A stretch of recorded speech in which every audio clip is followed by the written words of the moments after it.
고백합시다. 사단의 전략과 전술. 사단의 전략과 전술. 네, 사단의 전략과 전술. 근데 그 사단의 전략과 전술은 끈질기다. 그래서 끈질긴 사단의 전략과 전술인데요. 자, 오늘 본문에 산발라, 도비아, 아라비아 사람, 게셈 이런 나머지 사람들 결국은 뭐예요? 성벽 건축을 마무리하려고 하는 그 시점에 그야말로 마지막까지 방해하려고 하는 이들의 세력들을 봅니다. 이것은 육적으로는 인간의 모습이지만 영적으로 본다 그러면 사단에 의해서 하나님의 일을 방해받고 있는 이런 모습이다라고 볼 수가 있습니다. 성벽 건축을 방해하게 한 이스라엘의 대적들에 대한 어떤 마지막 발악이다라고 말할 수가 있습니다. 여러분, 오늘 이 본문을 통하여서 사단의 전략과 전술, 사단의 전략은 뭡니까? 전략은 궁극적인 목적, 이게 전략이라고 할 수 있죠. 사단의 전략은 뭐겠어요? 하나님의 일을 방해해서 결국 멸망시키려는.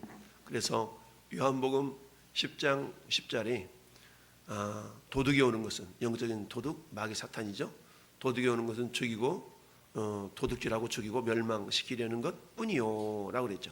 그러니까 사단의 궁극적인 전략은 뭐냐? 멸망시키는 거죠. 멸망시키는 거. 그러니까 도둑질하고 죽이고 멸망시키는 것이 사단의 전략이다라고 볼 수가 있죠. 그러면 도둑질하고 죽이고 멸망시키기 위해서 그들이 하는 일이 뭐냐? 그걸 하는 일이 오늘 본문에 나타나 있는 겁니다. 그러면서 산발라 게셈 사람이 이 느헤미야한테 사람을 보내가지고 오라, 우리가 오노 평지에서 좀 얘기하자. 그랬는데 그 목적이 뭐였다고 그랬어요? 실상은 나를 해하고자 함이었더라. 여러분, 어느 공동체나 리더가 무너지면 그 공동체가 와해되는 경우가 많이 있죠. 그러니까 이스라엘 공동체의 지도자였던 느헤미야만 무너뜨리면 그 공동체가 와해가 되어져서 성벽 쌓는 일도 중단이 되겠다라는 그런 생각을 가졌던 겁니다. 그러니까 기존의 기득권을 가지고 있었던 산발라, 도비아, 게셈 이런 사람들이 느헤미야를 어떻게 해서든지 해코지해 가지고 해하고자 하는 그런 목적을 이루기 위하여서 지금 오늘 평지로 와라, 우리가 좀 얘기하자. 그러니까 거기서 해코지 하려고 그랬다는 얘기죠. 이 사실을 그들의 교묘한 속임수를 눈치챘던 느헤미야는 가지 못하는 이유를 뭐라고 얘기합니까? 내가 곧 그들에게 사자들을 보내 이르기를 이제 내가 큰 역사를 하니. 지금 성벽 건축이 문짝만 달면 거의 얼추 다 끝나는 그런 상황 아니겠어요? 그러니까 문짝이라는 것은 마지막 이 문을 달면 닫을 수도 있고 열을 수도 있고 이런 어떤 그런 적이니까 문짝 달면 끝나는 거예요. 그러니까 이게 마지막 단계가 이루어지지 못하도록 하기 위해서 문이 열려져 있으면 어때요? 도둑들이 마음대로 들을 수 있는 거 아니겠어요? 그래서 문을 문짝을 달지 못하도록 하기 위한 그런 어떤 교묘한 속임수였다라는 얘기죠. 그래서 이제 내가 큰 역사를 하니까 내려가지 못하겠노라.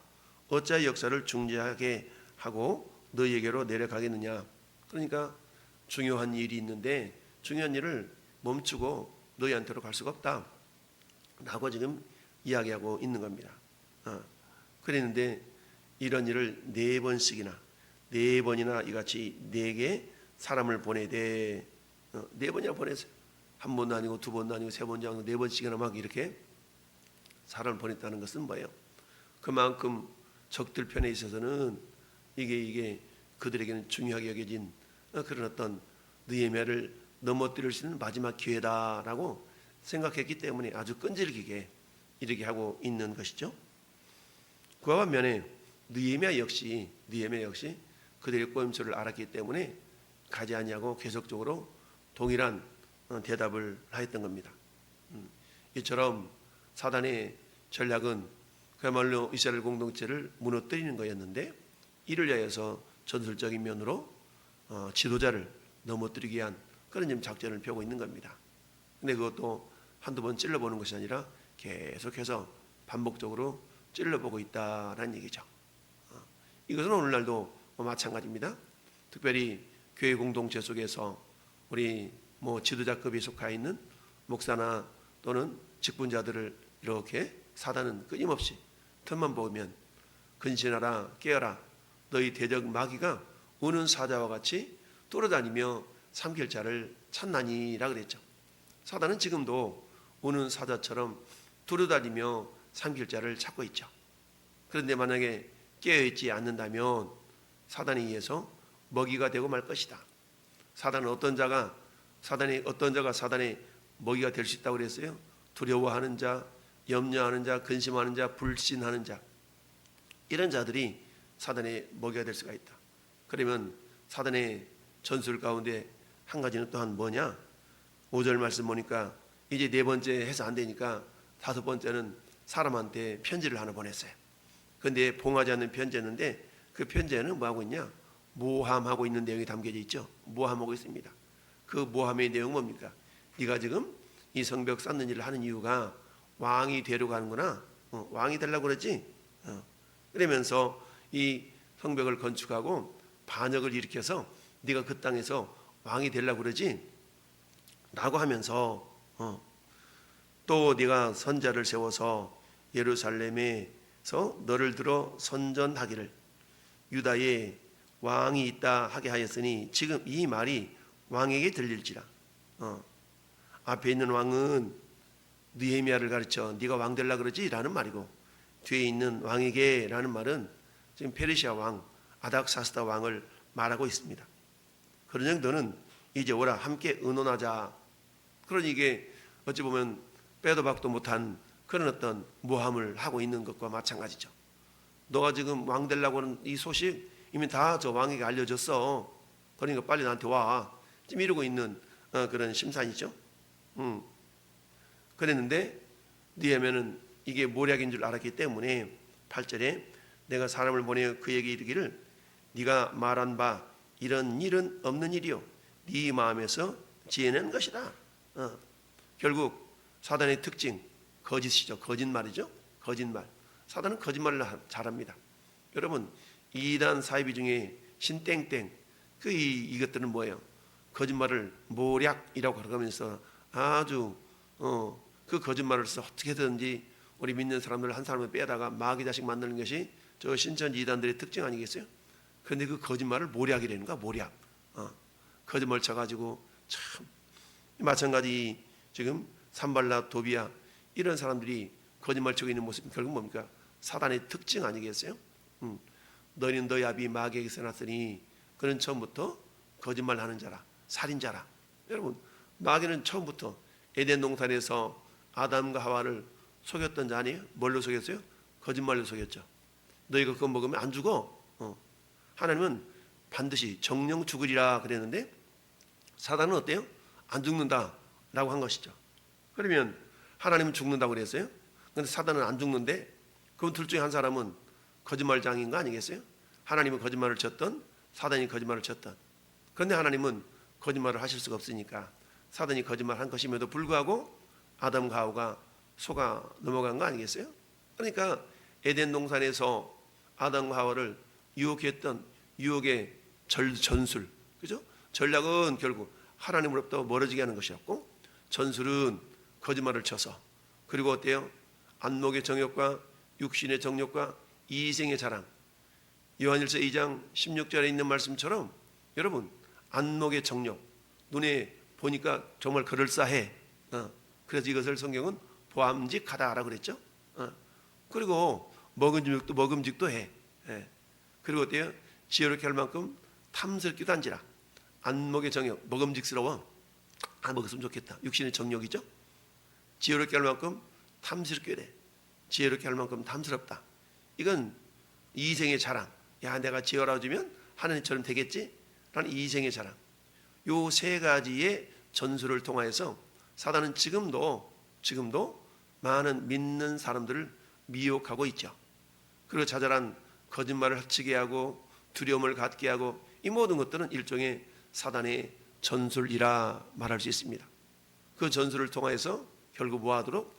하나님과의 관계가 멀어지도록 도둑질하고 죽이고 멸망시키려는 사단의 전략 전술이 있다라는 사실을 우리는 알아야 됩니다. 오늘 한 날도 마귀는 이처럼 우는 사자와 같이 두루다니며 삼킬 자를 찾는다. 이 일에 있어서 마귀는 한 번 와서 이렇게 찔러보고 끝나는 것이 아니죠. 마귀는 어때요? 반복적으로 유혹을 한다는 사실입니다. 마태복음 12장 43절에 보면 귀신이 사람에게서 나갔을 때에 물 넘는 곳으로 다니며 쉴 곳을 구하되 얻지 못했어요. 그리고 어때요? 예, 내가 나간 집으로 다시 와서 보니, 마귀는 반드시 사람의 심령 속에서 악한 생각 이런 것들을 집어넣으면서 사람 마음속에 들어올 수가 있죠. 귀신은. 그런데 어때요? 주님의 보혈로 말씀으로 무장하면 떠나가는데 한번 떠나가면 영원히 안 들어오는 게 아니라 다시 와본다는 얘기입니다. 다시 와서 빈틈이 있나 없나를 이렇게 보다가 이에 비고 소재되고 수리되었거늘 비어있으면 안 되는데 말씀으로 기도로 채워져야 되는데 말씀과 기도로 채워지지 아니하니까 이에 7마리 자기보다 더 악한 귀신 7을 데리고서 거하니 그 상황이 이전보다 더 나쁘게 악하게 되었더라 라고 말씀하고 있지 않습니까? 마귀는 반복적으로 우리를 유혹하는데 한두 번 유혹하고 끝나는 것이 아니라 반복성이 있다는 겁니다. 이건 죄의 특성도 마찬가지죠. 마귀는 죄를 짓게 하는 자인데 죄라는 것은 반복성이 있지 않습니까? 반복성. 그런 것처럼 마귀의 유혹도 반복적이다라는 사실 뿐만 아니라 마귀는 또 뭐하고 있어요? 9절 말씀 보니까 이는 그들이 다 우리를 두렵게 하고자 하여 그랬죠? 두렵게 여러분 두려움이라는 것은 뭡니까? 두려움이라는 것은 내 마음속에 하나님을 향한 신뢰가 망가뜨려졌을 때 하나님을 향한 사랑의 마음이 망가졌을 때에 우리 안에 들어올 수 있는 그런 마음 아니겠습니까? 두려움은 즉 사단은 두려움을 심어주어서 결국 하나님을 신뢰하지 못하고 의심을 품게 하고 하나님의 선한 사역을 감당하지 못하게 하려는 그런 어떤 전략적인 모습이 있다는 것을 우리가 알아야 됩니다.